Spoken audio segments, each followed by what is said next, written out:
Oke, assalamualaikum warahmatullahi wabarakatuh. Saya Alio Saputra dari kelompok 5 dan teman-teman saya ada Fatia, Ruth, Putri Catherine, Desanti, dan Nur Hidayati. Kami sini akan membahas tentang teknik penerjemahan.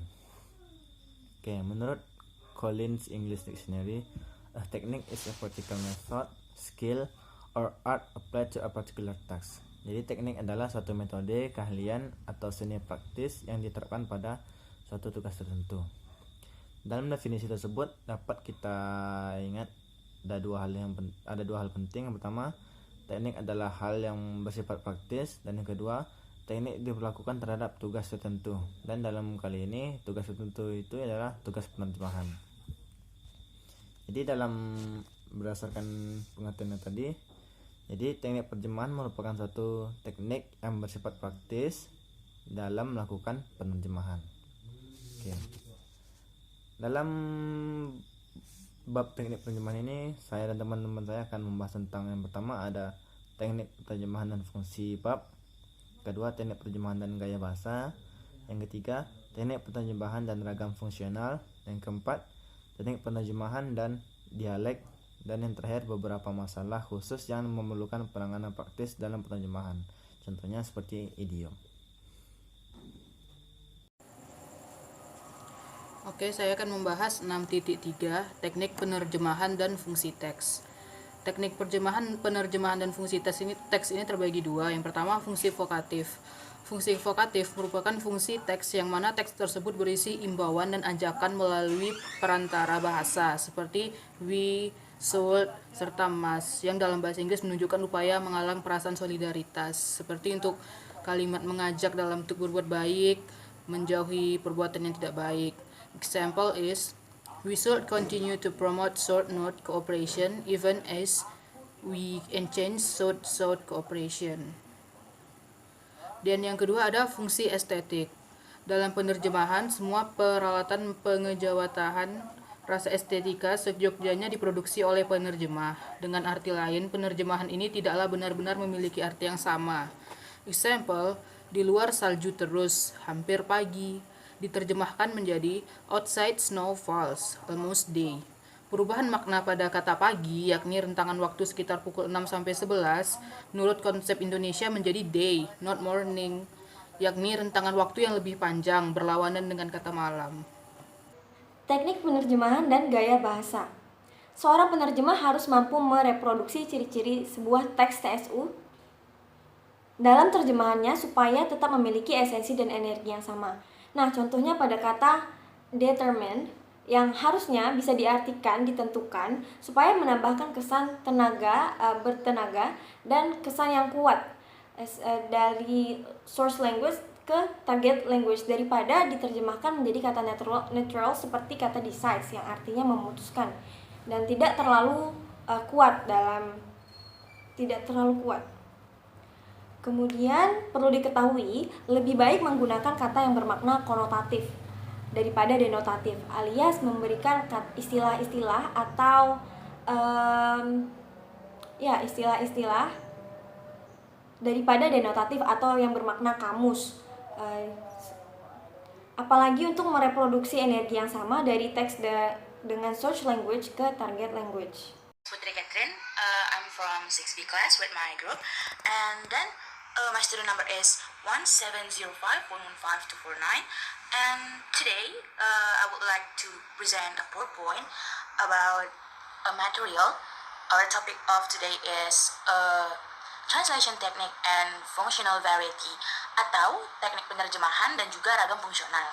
Nah, kali ini kita akan bahas poin 6.5. So you can see on my PowerPoint beside me. Okay, so now let's begin with the first topic. Okay guys, so you can see my PowerPoint now. Let's start the lesson. But for make it easier, I would like to ask you to open your textbooks in 6.5 about this material so you can easier to understand. Have you already opened it? Okay, I'll wait. Okay, so now we can see the first that the phrase is translated with a word that more functional or easier to understand. Jadi istilah ini tuh diterjemahkan dengan kata-kata yang lebih fungsional dan mudah dipahami. Karena ketika kita menerjemahkan suatu kata dari bahasa Inggris ke bahasa Indonesia, akan terdapat beberapa kata-kata yang letaknya atau pilihan katanya tidak sesuai bila diletakkan dalam kalimat diindonesiakan. Maka dari itu kita harus mencari agar kata-kata tersebut lebih mudah dipahami. Okay guys, so let's continue to our second point. So the phrase equalization or equalizing is show that the crown of thorn is a name of ocean creature or sea creature and it written with capitalization. Jadi pemadanan istilah teknis tersebut diberi konteks yang menunjukkan bahwa mahkota berduri, crown of thorn tadi, itu adalah sebuah nama dari jenis makhluk laut. Jadi apabila kita menerjemahkan itu dengan duri, maka mungkin tidak akan sesuai dengan konteksnya. Jadi kita terjemahkan dengan menggunakan istilah makhluk laut tersebut. Okay, the third point. The translation is using the communicative method that create a target text, which is not really pressure the text structure if we compare it with the source text. So, maksud saya, penerjemahannya menggunakan metode komunikatif yang menghasilkan versi teks sasaran yang tidak terlalu menekankan struktur teks bahasa aslinya bila dibandingkan. Contohnya, saya berikan contoh lain. I love her very bad. I love him very bad. I love him so desperately. Nah, kita tidak harus menerjemahkannya dengan aku mencintainya dengan sangat buruk. Terdengar cukup aneh, bukan? Makanya kita bisa menerjemahkannya dengan aku sangat-sangat mencintainya. I love her very bad. Jadi begitu juga dengan teknik penerjemahan dan ragam fungsional itu, maksudnya sebuah terjemahan memiliki fungsi yang berbeda-beda. Jadi untuk membuat maknanya terlihat lebih realistis di pemikiran orang-orang Indonesia, maksudnya dalam bahasa kita, maka kita tidak harus terlalu memperhatikan struktur aslinya, asalkan the meaning atau maknanya sama. Oke, kemudian masuk ke poin keempat. Penggunaan istilah kata spina dan kata yang bercetak tebal atau versi teks sasaran cukup dipahami oleh mereka yang ahli dalam bidang biologi kelautan. Namun jika hasil terjemahan tersebut diperuntukkan bagi luas, misalnya halayak ramai, nah dalam teks tersebut, maka itu akan cukup sulit untuk dipahami. Maksudnya itu, the meaning is, when we bring this text to biological context, maybe they could understand, but if we bring this text to more general people, they might not be understand. Karena, for example nih, contohnya, kan kita mungkin tidak semua orang memahami biologi, ada juga orang-orang umum. Nah, kalau kita menggunakan istilah tersebut, mungkin banyak orang yang akan tidak paham dengan konteks tersebut. Jadi, dalam terjemahan itu, jika kita menyebutkan kata duri, sekalipun keseluruhan kalimatnya tentang kelautan, tapi itu tetap tidak akan dipahami. Nah, berbeda bila kita langsung menuliskan kata makhluk laut, maka semuanya mungkin akan paham. Nah, the last point. Seorang penerjemah harus memperhatikan hal-hal yang berkenan dengan ragam bahasa dalam terjemahannya. Sebagai contoh kita ambil, dan yang sudah diambil sebelumnya, yaitu apakah seorang penerjemah memilih spina daripada duri? Di sini, the translator, penerjemahnya memilih kata tersebut, memilih kata yang lebih disederhanakan tersebut karena pembacanya adalah pembaca dalam kalangan umum, jadi agar lebih dapat dimengerti. Nah, sekarang kita masuk ke slide berikutnya. Oke, jadi kita scroll ke slide berikutnya. Kalian bisa lihat di sini ada TSA, TSA, itu adalah teks sasaran atau target text. Kemudian ada TSU, TSU, itu adalah target sumber atau target source. Nah, di sini kita bisa melihat teks sumber awalnya. Some scientists believe that discovery of crown of thorn spines in the old reef sediment indicates population explosion have occurred from time in the past before human and become a factor in reef ecology. Jadi itu adalah teks sumbernya tadi. Nah, sekarang kita lihat bagaimana si penerjemah menerjemahkan teksnya. Kita lihat di teks sasaran yang pertama. Sebagian ilmuwan percaya bahwa penemuan spina, crown of thorn, dalam endapan karang tua menunjukkan bahwa ledakan populasi telah terjadi dalam waktu ke waktu di masa lampau sebelum manusia menjadi suatu faktor dalam ekologi. Nah, kalian bisa lihat ya. Oke, sekarang kita masuk ke teks sasaran yang kedua. Sebagian ilmuwan percaya bahwa ditemukannya duri dari jenis makhluk laut mahkota berduri dalam endapan karang tua menunjukkan adanya ledakan populasi makhluk tersebut dari waktu ke waktu di masa lampau, yaitu ketika manusia belum menjadi suatu faktor dalam ekologi terumbu. Nah, sebenarnya hampir sama. Nah, kalau kita lebih teliti, kita bisa lihat perbedaannya ada pada teks sasaran pertama menggunakan spina crown of throne. Jadi dia tidak merubah the term. Jadi the translator didn't change the term. Dia tetap mempertahankan terminologi aslinya, yaitu spina crown of throne. Nah, mungkin saja apabila orang-orang yang berkorelasi dengan biologi mungkin dapat memahami, tapi apabila kita bawa ke khalayak umum mungkin mereka akan sulit untuk memahaminya. Maka dari itu kita masuk ke teks sasaran yang kedua, yang mana lebih umum dan saya rasa lebih mudah dipahami untuk khalayak yang lebih luas. Sebagian ilmuwan percaya bahwa ditemukannya duri dari jenis makhluk laut mahkota berduri. Nah, kita jadi pembaca bisa membayangkan dan kira-kira menebak duri dari makhluk laut mahkota berduri.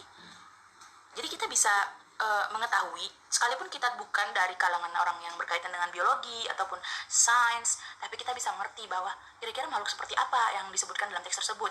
Jadi lebih mudah dipahami.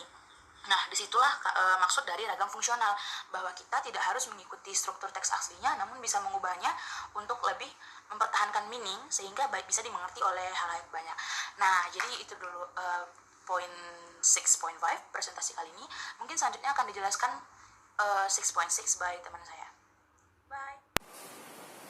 Oke, saya akan menjelaskan tentang teknik penerjemahan dan dialek.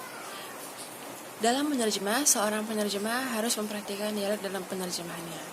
Jadi, dialek itu terbagi dua. Yang pertama adalah dialek geografis, seperti contohnya dialek Jawa Tengah dan Jawa Timur dalam bahasa Jawa, maupun dialek Batak Toba, Batak Mandailing, dan Simalungun di Sumatera Utara. Dan yang kedua adalah dialek kontemporer atau dialek kuno, yang mana digunakan pada orang-orang zaman dahulu ketika menggunakan bahasa Inggris. Tentu saja ini berbeda daripada bahasa Inggris sekarang yang biasanya menggunakan campuran bahasa slang atau bahasa gaul. Saya akan memberikan contoh. Yang pertama adalah contoh dialek geografis. Contohnya ketika orang Betawi mengatakan saya nggak punya uang, dia akan berbicara seperti gua kagak punya duku. Lalu berbeda dengan dialek dari Malang, mereka akan mengatakan aku nggak punya uang rek. Arti leksikal antara gua dan aku, lalu duku dan uang adalah sama, tergantung dengan dialek geografisnya. Mereka mempunyai arti yang sama, tetapi katanya berbeda serta dialeknya berbeda karena geografis atau tempat yang mempengaruhinya. Sama seperti ketika mengatakan trousers and pants pada dialek British maupun American. Sama dengan jumper dan jacket pada British dan American. Lalu saya akan memberikan contoh pada dialek kuno. Ini adalah dialek bahasa Inggris seorang negro, seperti we are oftentimes faced with a question. Penggunaan oftentimes di sini artinya kuno atau lama. Sangat berbeda dengan penggunaan often. Often di sini yang biasa kita gunakan adalah sering. For example, I often go to campus on morning. Itu artinya sering, tetapi di sini ketika dikatakan oleh bahasa Inggris orang negro, we are oftentimes faced with a question, berarti oftentimes di sini kuno atau lama, yang berarti kita itu sudah lama dihadapkan dengan banyak pertanyaan. Seperti itu contoh dari dialek geografis dan kuno yang dapat digunakan ketika menerjemahkan bahasa Inggris ke Indonesia maupun Indonesia ke Inggris dan dengan bahasa Inggris dengan bahasa lainnya. Maka itulah contoh yang dapat digunakan sehingga kita ada baiknya memperhatikan dialek sebelum menerjemahkan bahasa tersebut. Terima kasih. Masalah khusus yang sering kita jumpai dalam penerjemahan. Yang pertama, idiom. Yang kedua, metafora. Pertama, saya akan menjelaskan idiom. Ada dua definisi idiom. Pertama, menurut Collins English Dictionary, idiom is a group of words whose meaning cannot be predicted from the meaning of the constituent word. Idiom adalah sekelompok kata yang maknanya tidak dicari dari makna kata-kata unsurnya. Di sini ada 3 contoh. Yang pertama, it is raining cat and dog. Yang kedua, Tom is a lucky dog. Yang ketiga, don't break your mother heart. Kita ambil contoh yang nomor 3. Don't break your mother heart. Secara gramatikal dan leksikal, ini dapat diterima, tapi dari segi makna konseptual tidak dapat diterima. Kenapa? Karena kalau kita artikan dalam bahasa Indonesia, don't break your mother heart itu artinya jangan membuat ibumu patah hati. Nah, patah hati di sini merupakan idiom yang sering kita kaitkan dengan pasangan kekasih yang ditinggalkan atau yang dikecewakan. Lalu bagaimana kita untuk menerjemahkan ketiga contoh ini agar mudah dipahami? Nah, untuk definisi yang pertama ini kita menggunakan metode semantik atau komunikatif yang menghasilkan padanan fungsional. Padanan ini digunakan agar kita mudah memahami arti dari kalimat tersebut, dan padanan ini dilakukan dengan mempertimbangkan konteks. Kita ambil contoh yang nomor 2. Tom is a lucky dog. Kalau kita artikan dalam bahasa Indonesia, Tom adalah anjing yang beruntung. Oh, mungkin bisa saja nama anjingnya adalah Tom. Itu apabila kita letakkan dalam konteks hewan. Tetapi kalau kita letakkan dalam konteks manusia yang bernama Tom, artinya menjadi Tom adalah orang yang beruntung. Jadi kita sesuaikan pada konteksnya. Nah, jadi kita dapat artikan ketiga contoh pada definisi yang pertama ini. Yang pertama, it is raining cat and dog itu artinya hujannya deras sekali atau hujannya lebat sekali. Yang kedua, Tom is a lucky dog itu artinya Tom adalah orang yang beruntung. Dan yang ketiga, don't break your mother heart itu dapat kita artikan jangan mengecewakan ibumu. Nah, untuk definisi idiom yang kedua ini masih menurut Collins English Dictionary, idiom is a linguistic use that is grammatical and natural to native speaker of a language. Idiom adalah ungkapan kebahasaan yang bersifat gramatikal dan alami bagi penutur asli suatu bahasa. Di sini ada 4 contoh. Yang pertama, I have no pen with which I can write. Yang kedua, the book of which he speaks is good. Yang ketiga, the house to which I went is my uncle. Yang keempat, the hotel at which we stay is beautifully built. Nah, untuk definisi yang kedua ini menggunakan konstruksi gramatikal dalam bahasa Inggris. Konstruksi gramatikal yang digunakan di sini adalah which, of which, to which, dan sebagainya. Untuk definisi yang kedua ini masih menggunakan metode semantik atau komunikatif yang menghasilkan padanan fungsional. Hanya saja untuk mempertimbangkan konteks di sini harus diperhatikan hubungan sintetik antara kata which dan acuannya. Ada beberapa langkah yang dapat kita lakukan untuk memperhatikan hubungan sintetik kata which ini. Yang pertama, menerjemahkan kata which dengan kata yang, tetapi dengan melakukan modulasi dalam kata kerjanya. Yang kedua, modulasi kata kerja dilakukan melalui pengubahan imbuhan, akhiran, atau awalan yang sesuai. Nah, jadi dapat kita artikan untuk contoh yang pertama itu I have no pen with which I can write itu kita artikan dalam bahasa Indonesia, saya tidak mempunyai pena yang dapat saya gunakan untuk menulis. Contoh yang kedua, the book of which he speaks is good itu dapat kita artikan buku yang ia bicarakan tersebut adalah buku yang bagus. Contoh yang ketiga, the house to which I went is my uncle's itu kita artikan rumah yang saya datangi adalah rumah paman saya. Yang contoh yang keempat, the hotel at which we stay is beautifully built itu dapat kita artikan hotel yang saya datangi bagus bangunannya. Selanjutnya saya akan membahas metafora. Menurut Collins English Dictionary, a metaphor is a figure of speech in which a word or phrase is implied to an object or action that is doesn't literally denote in order to imply a resemblance. Suatu kiasan dengan menggunakan kata atau phrase untuk merujuk ke suatu objek atau tindakan yang bukan merupakan acuan harfiahnya dengan maksud menunjukkan suatu kemiripan dengan objek atau tindakan tersebut. Dengan kata lain, metafora adalah pemakaian kata atau kelompok kata bukan makna yang sebenarnya, melainkan sebagai lukisan yang berdasarkan persamaan atau perbandingan. Di sini ada dua contoh. Yang pertama, he is a bookworm. Yang kedua, John is a lion in battle. Kalau kita artikan dalam bahasa Indonesia, he is a bookworm itu artinya ia adalah cacing buku. Yang nomor dua, John is a lion in battle itu artinya John adalah singa peperangan. Ada dua teknik menerjemahkan metafora. Yang pertama, penerjemah dapat menggunakan penggunaan metaforik yang sepadan dalam bahasa Indonesia. Yang kedua, apabila pada poin yang pertama tidak dijumpai, maka penerjemah bisa menggunakan teknik pemadanan fungsional seperti dalam penjelasan idiom yang sebelumnya dengan menggunakan metode semantik atau metode komunikatif. Nah, jadi untuk menerjemahkan pada teknik yang pertama itu kan menggambarkan metaforik yang sepadanan dalam bahasa Indonesia. Jadi untuk contoh yang pertama, he is a bookworm itu bisa kita artikan dia adalah kutu buku. Dan yang contoh yang kedua, John is a lion in battle itu kita artikan John laksana singa padang pasir. Dan untuk teknik yang kedua yaitu menggunakan pemadanan fungsional dengan metode semantik atau metode komunikatif.